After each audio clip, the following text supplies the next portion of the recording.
All right, docs, I've got a very special guest today. It's Dr. Joe Sass out of St. Louis, Missouri, and he is actually the original founding client of Alpha Medical Consulting from several years ago. Numero uno. Number one, yeah, and still, allowing me to help him, and we've had a great, coaching client relationship, and we were colleagues and friends even before that. So it has been really awesome working with you, Dr. Joe.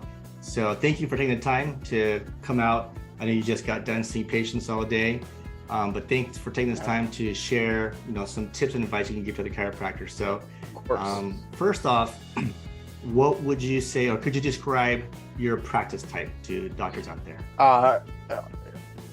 Yeah, in the chiropractic world, that's very dynamic, right? We can have like sports medicine, we can do like all kind of different like neurologic deep things, AK, but for me, I'm a family practice. Awesome. I see you're broken, I'll fix you. That's my job. We see a handful, like 15% PI cases, so we're not a PI firm.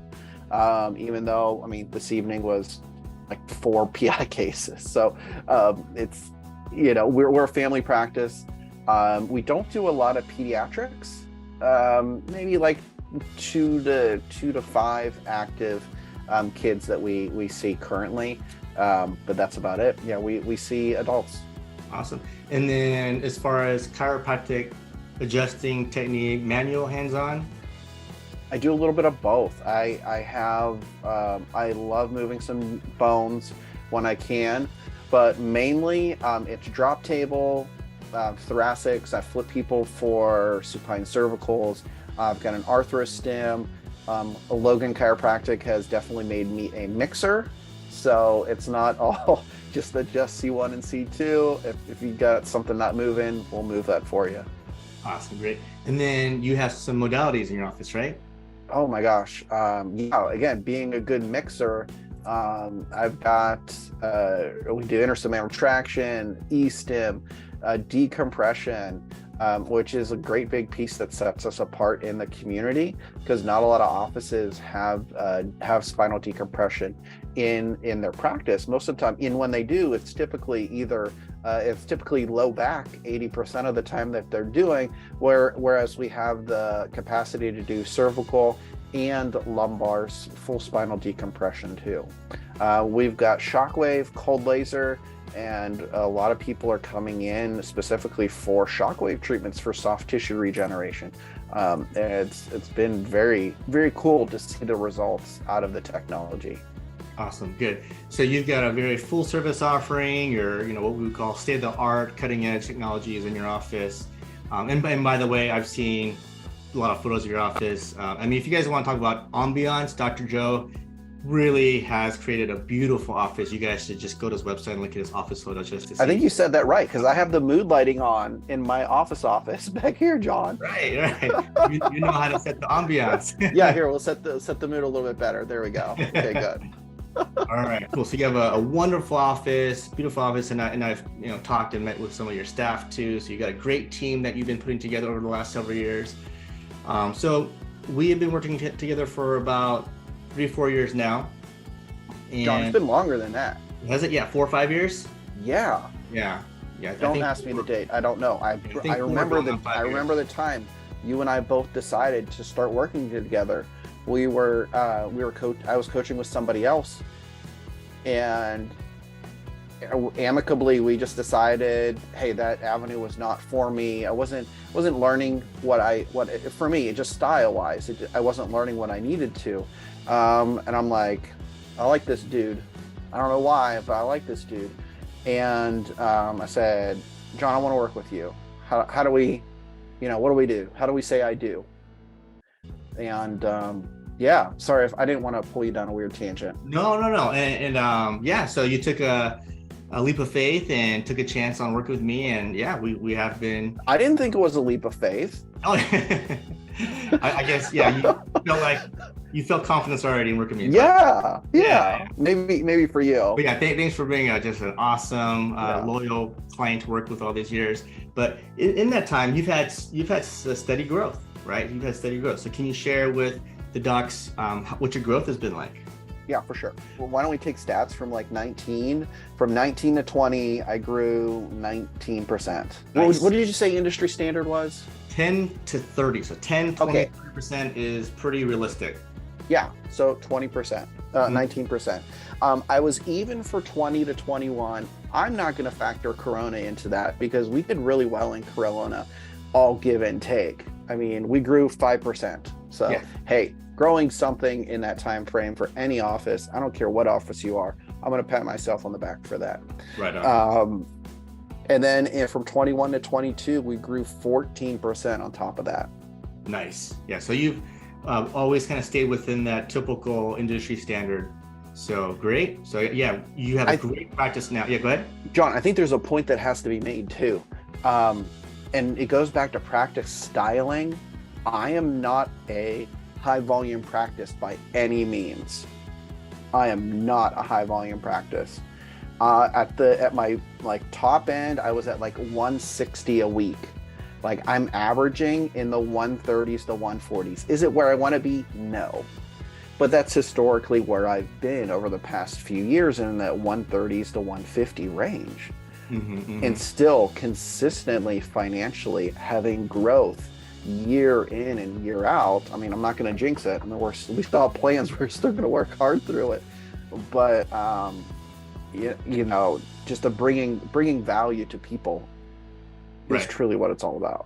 Right. And without getting too personal about your actual questions, I mean, you've got, and not just stats right in front of you, you've got great important stuff. Like your PVA is really high, your dollar visit average collected is really high, your case average is really high.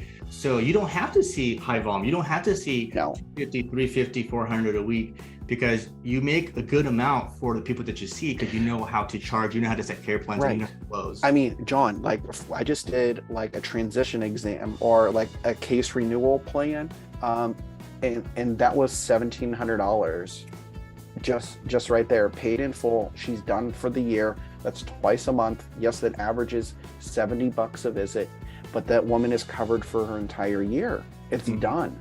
It's handled for her. Yeah, and then your corrective care dollar value is way higher than that. So yeah, you're right. Yeah, you can stay within a comfortable zone as far as how many. I don't have to see 1,000 people. Right. Yeah, you're not going to kill your body and yourself like a lot of chiropractors do with high volume. So yeah, that's kind of a practice that a lot of chiropractors want, right? We want to earn top value for what we're doing. We don't want to be underpaid. We want to be paid industry market value, if not more than that, right? Because if you have a lot of services, you can get paid for all the services that you're doing. So good. Absolutely.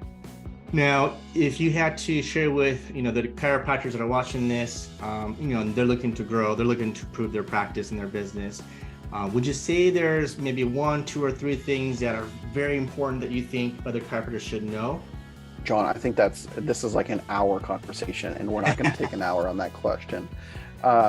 Number one, I think you either have to have built-in stamina, you have to fake it, or you have to build your systems. That's it. You either know it already, which 99.8999, you know that stat more than anybody. You either got to fake it, and then you're going to fail in less than 6 months, or you've got to have your systems. Right. There you go. Right. And then as far as that, I know that there are many things in the last 4 years we've talked about, and I've recommend you try. A lot of it you've done and resonated. A few things they haven't. But what I would say is you're always willing to at least try it. Well, yeah, I think that's what. I mean, I'm gonna pat myself on my own back for I think that's what makes me a really good entrepreneur, is the ability to take honest, calculated risks. I like going through the nuclear option. What's the worst that's going to happen? The worst that's going to happen is that I'm going to be more in tune once I practice that for people to give me more reviews. I'm going to be aware of it. My senses are going to be heightened. I'm going to think of Sally or whoever is sitting out there. I'm like, hey, I love you, and you haven't shown your love back. I need a review. You're already playing on your phone anyway. Just write me a review. Sorry, I know that's not the script. But that's, I mean, when there's good rapport, you can do those kind of things. Right. But I think you're right, John. I think it's a matter of what's the worst going to happen. The worst that's going to happen is it's going to work.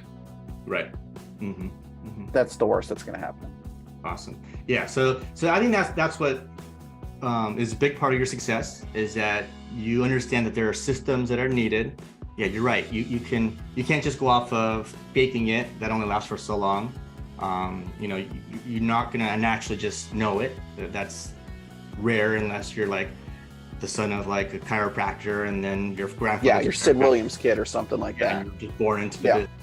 Yeah. So most of us chiropractors, we have to go out and learn all these systems in chiropractic business, which we don't get in chiropractic college. We have to acquire it through, people who've done it, right? And so, yeah, you've done a good job of understanding that and applying everything just one at a time into all the different departments. Your marketing department, you work really hard on that.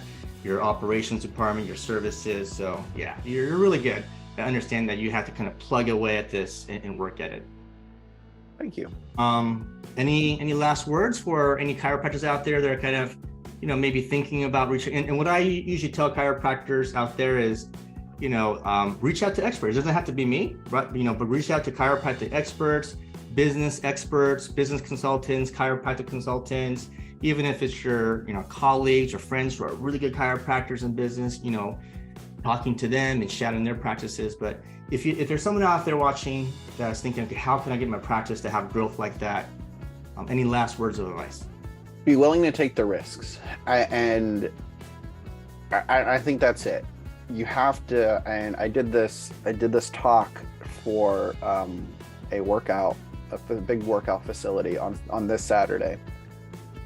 And one of the things that I told them is, you have to feel like you're worth it.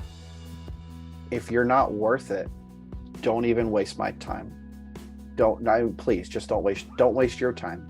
But so many of us have such a great passion for healing. We have a great passion for what we do. We have a great passion for helping others, and a great craft too. But we don't know what to do with it. And John, you're right. They don't teach us this in school, and it's really a shame. They teach us how to be good doctors, but they don't teach us that, well, you have to have a nice place in order for people to actually want to come and stay and pay you. You have to train your staff, and don't be frustrated with them whenever they say something off on the phone. Don't just go up and be like, you said blah, blah, blah. It doesn't work. They're going to get pissed off and they're going to quit. Mm-hmm. You have to have tools, and that's a piece of the puzzle. It's a difference between the young plumber and the old plumber. It's experience, and it's the right tools for the right situation. They can go in with the right tool and fix something with one turn of the wrench, versus the other guy who has not had experience with it yet. Right. It's either time or money. That's what it is. It's time or money. So just basically, be willing to take the risk, and I think honestly it comes up to just being humble and realizing. Yeah, that's a big piece. Ask for help. We can, all of us, even I can ask for help in different things in business. I mean, I don't think we ever make it. Like I think once we start to think like, all right, made it, I think that's when things start to crumble down. If we're always constantly striving to become a little better, I think that's when we really reach the top. And be willing to fail too. I think that's a piece of the puzzle. Like for me, I don't think of it as failure. I think of it as learning. And I guess it's hard to say that from like the experience and where I'm at right now, and where I would have, if I would have started this 12 years ago. I think the risks are a lot different. But I also see every opportunity as a learning environment for me too. To say, all right, well, that sucked, that didn't work. What did we learn from it? Well, we learned we can't do it that way. So when that opportunity comes again, we got to go in a different direction.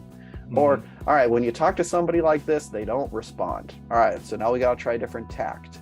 So can we talk to Sally instead of Susie? Can we talk to Jim instead of Dave? Like, all that has to alter. So it's always be willing to, John, you're right. You said it right. Be humble and be willing to learn. Mm-hmm. As simple as that. So thank you, Dr. Joe. Yeah, Yeah, thank you're you welcome. for sharing your tips with the chiropractors out there. And thanks for being an awesome client, my number one client from the very beginning. And I look forward to helping you and working with you for many years to come if you allow me to. But it's been a really awesome journey with you. And I think you will inspire many chiropractors who view this, and hopefully they'll start to take some risks and ask for help and grow their practices. Awesome. Thanks, Dr. All Sean. right. Appreciate you, All man. right, Dr. Joe. And for those of you out there, I'll see you at some point, and we'll see you then. Thank you.